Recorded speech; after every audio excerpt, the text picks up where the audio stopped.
jungle. सांगलीच्या आष्टानगर परिषदेच्या निवडणुकीनंतर मतदानाच्या टक्क्यात आणि आकडेवारीत वाढ झाल्याचा आरोप करत महाविकास आघाडी आणि शिवसेना शिंदे गटाच्या कार्यकर्त्यांनी आष्ट्यात स्ट्रॉंग रूम बाहेर आंदोलन केलं होतं. दुपारपासून स्ट्रॉंग रूमच्या बाहेर शेकडो कार्यकर्ते हे ठिय्या मारून होते. 2000 मतांची तफावत प्रशासनाकडून जाहीर करण्यात आलेल्या आकडेवारीत आल्याचा आरोप करत काँग्रेसच्या ठिकाणी सुरक्षा यंत्रणा देखील कुचकामी असल्याचा आरोप यावेळी करण्यात आला होता. या घटनेनंतर राष्ट्रवादी शरदचंद्र पवार गटाचे आमदार जयंत पाटील देखील घटनास्थळी दाखल झाले होते. त्यानंतर पाटलांनी स्ट्रॉंग रूमची पाहणी करत अधिकाऱ्याकडून मताच्या आकडेवारीची माहिती घेत त्यावेळी मतामध्ये कोणत्याही प्रकारची तफावत झाली नसल्याची निवडणूक प्रशासनाकडून जयंत पाटलांना सांगण्यात आलं. पाटलांनी आकडेवारीच्या बाबतीत समाधानी असल्याचं सांगत आंदोलन थांबवत असल्याचं जाहीर केलं. त्याचबरोबर निवडणूक आयोगाच्या कारभारावर ताशेरे उडत मोजणी दरम्यान या आकडेवारीमध्ये तफावत होऊ नये अन्यथा जनतेचा उद्रेक होईल असे देखील जयंत पाटलांच्याकडून स्पष्ट करण्यात आलं. त्यामुळे सकाळपासून आष्टा शहरात स्ट्रॉंग रूम बाहेर मतदानाच्या टक्केवारीवरून जो आंदोलन आणि गोंधळ सुरू होता तो अखेर थांबला आहे. लागली त्या आकडेवारीत 1300 मताचा एक बूथ आहे, तिथे 4000 मतं दाखवण्यात आली किंवा 3000 मतं दाखवली. बूथवर काही 1700 किंवा 1500 मतं आहेत. असे 5-6 बूथवर चुका झाल्या.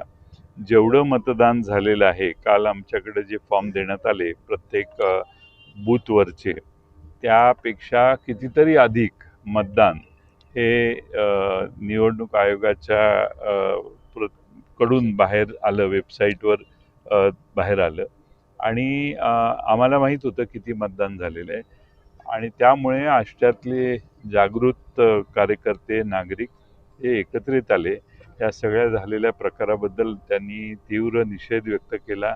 जिथे मतपेट्या ठेवल्या तिथं सकाळपासून आज गर्दी गोळा झाली आणि आमचे सगळे लोक, आमचे प्रतिनिधी धैर्यशील शिंदे या ठिकाणी आले. त्यावेळी त्यांच्यासमोर CCTV कॅमेरे सकाळी लावायचं काम सुरू झालं.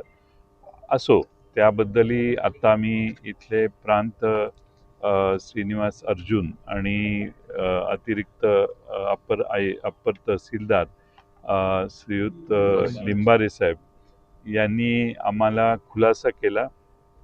त्यांनी आम्हाला नक्की किती मतदान झाले ते बघितलं, दाखवलं. ते त्यांनी असंही सांगितलं की ही जी माहिती बाहेर गेलेली आहे ती तलाठ्याने टाईप करताना केलेल्या चुकांमुळे गेलेली असेल, असं त्यांनी खुलासा केलेला आहे. CCTV कॅमेऱ्याची माहिती बाहेर रस्त्यावर देखील त्यांनी स्क्रीन लावून द्यावी अशी आम्ही त्यांना मागणी केलेली आहे. त्याचबरोबर या कॅम्पसमध्ये आत येणाऱ्या जाणाऱ्यांच्यावर 1-2 अतिरिक्त कॅमेरे लावावेत अशी मागणी केलेली आहे. शेवटी 20 दिवसाचा कालावधी निर्माण झाल्यामुळं जनतेच्या मनात या निकालाविषयी आता शंका निर्माण झालेल्या आहेत. या आष्टा शहरामध्ये आमची खात्री आहे आमचा नगराध्यक्ष 4 ते 5 हजार मतांनी निवडून येणार आहे आणि 24 पैकी आमचे जवळपास 20 नगरसेवक निवडून येणार आहेत.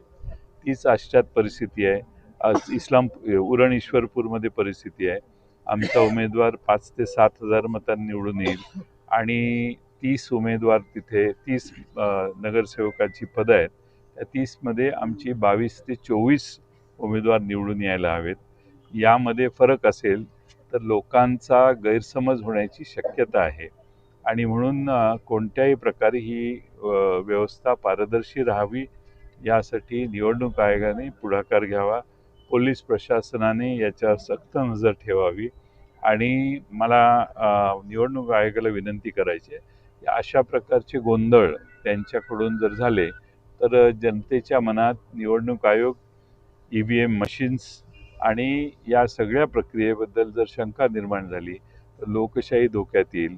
आज आम्ही शेवटी समजूतदारपणा दाखवला आहे, कारण शेवटी दोन्ही अधिकारी, प्रांत आणि तहसीलदार, अप्पर तहसीलदार यांनी आम्हाला जी माहिती दिली त्यावर आम्ही विश्वास ठेवतो. मतपेट्या उघडताना यापेक्षा वेगळी मतांची आकडेवारी जर बाहेर आली तर मात्र या भागातली जनता हे मतमोजणी करून देतील की नाही ही मला शंका आहे आणि त्यामुळं माझी विनंती आहे की याच्यात कोणताही फेरफार न होता निवडणुकीचे निकाल पारदर्शीपणाने लागावेत. 20 दिवसाचा कालावधी मोठा आहे त्यामुळे इथं पूर्ण प्रोटेक्शन पोलिसांनी DYSP इथं अरुण पाटील आहेत, त्यांनी आम्हाला सांगितलं की 2 लेअरमध्ये प्रोटेक्शन आहे, त्यामुळे आत कोणी जाऊ शकणार नाही. अपेक्षा करतो की पोलीस वेशात कोणी येऊन आत जायची परवानगी परस्पर कोणाला मिळणार नाही आणि पोलिसांचे जे 2 लेयर्स आहेत ते इंटॅक्ट शेवटपर्यंत राहतील. हा जो संभ्रमावस्था निर्माण परिषदेच्या निवडणुकीत काल दिलेल्या संध्याकाळच्या रिपोर्टमध्ये एकूण मतदान ज्या झालेल्या रिपोर्टमध्ये 33,328 वोटर्स हे त्यांनी एकूण दिलेले होते. एकूण वोटर्स किती दिलेत बघा, त्यामध्ये वार्ड क्रमांक 3 चे एकूण 1311 एकूण मतदार आहेत. तर एकूण मतदार दिले त्यांनी 4077 आणि त्यामध्ये एकूण मतदान झाले सांगितले 3109. 2 नंबरचा भाग आहे की 9 नंबरच्या वार्डामध्ये एकूण 701 मतदान झाले असे दाखवले, तर झाले 708. म्हणजे एकूण 7 ते 8 मतदान कुठे गेले, किती चुकीचं आहे बघा. 10 नंबरचा वार्ड 4319 मतदान दिले. बर, हे पोर्टल वरती दिलेला आहे. हा फाउंड बघा, आष्टा नगर परिषद सार्वत्रिक निवडणूक 2025. हा भाग जाऊ दे, हा भाग मी तहसीलदारांना विचारायसाठी इथं आलेलो होतो. इथं खाली बसून विचारले की साहेब हे कशामुळे झालंय किंवा काय झालंय, तर मी विचारतो हे मी दिलेलं नाही, मी काय केलेलं नाही, आणि मग गडबड तयार झाली. ह्याच्या पुढचं स्ट्रॉंग रूम आहे म्हणून मला पोलीस स्टेशननं खाली खांद्याला हात धरून आणलं. मी म्हणत होतो फक्त तहसीलदारांच्या बरोबर सगळे फॉर्म मला दाखवा, मी त्याची टोटल करतो, पण मला खाली वडून आणण्यात आलं. हे सगळी दुर्दैवी गोष्ट आहे. काल रात्री झालेला प्रकार अतिशय दुर्दैवी आहे. त्याला काय केलं, आम्ही अर्ज दिले, त्याला काय केलं. मी या गावचा उपनगराध्यक्ष होतो, मी कोण आहे माझी हिस्ट्री काढा, का मी या दंगा करायला आलतो हे पण हिस्ट्री काढा.